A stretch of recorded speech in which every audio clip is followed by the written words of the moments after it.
بسم الله الرحمن الرحيم. حدثني صاحبي يقول: عمي رجل كبير في السن وله أولاد لا يصلون، والأعجب أن عمي لا يصلي أبدا ولا يعرف للمسجد طريقا، بل يسخر من أهل الصلاة والصلاح. حتى جاء اليوم الذي قلت له: أسمعت يا عمي عن الرجل الذي فر من الأسد؟ قال: لا.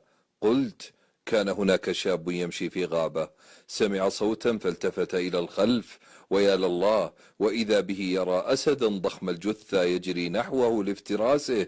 أخذ يجري بسرعة والأسد وراءه يزأر، وعندما أخذ الأسد يقترب منه رأى الرجل بئرا قديمة، فقفز الرجل في البئر وأمسك بحبل البئر الذي يسحب به الماء، وأخذ يتمرجح داخل البئر. وعندما أخذ أنفاسه وهدأ روعه وسكن زئير الأسد، وإذا به يسمع صوت فحيح ثعبان أسفل البئر، وفيما هو يفكر بطريقة يتخلص فيها من الأسد والثعبان، إذ بالمفاجأة فأران، أحدهما أسود والآخر أبيض، يقرضان الحبل حتى أوشك الحبل أن يتقطع ويتمزق. فأخذ الشاب يهز الحبل بيديه بغية أن يذهب الفئران، لكن لا جدوى، والحبل أوشك على الانقطاع. لكن العجب يا عمي أن هذا الشاب وجد عسلا على الحبل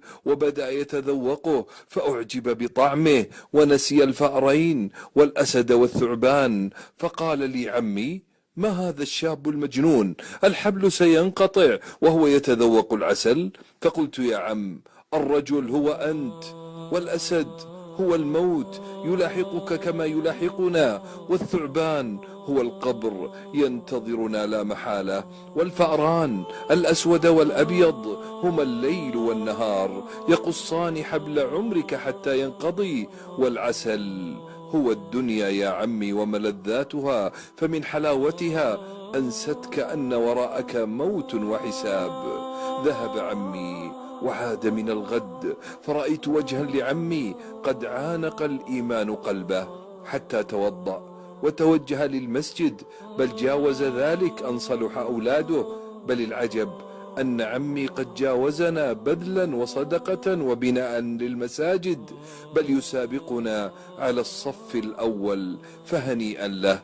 فاللهم ارزقنا وكل من سمع ونشر المقطع طول عمر وحسن عمل، حتى نصل للجنان ورضا الرحمن. وصلى الله على حبيبنا محمد بعدد من آمن وبمن غفر.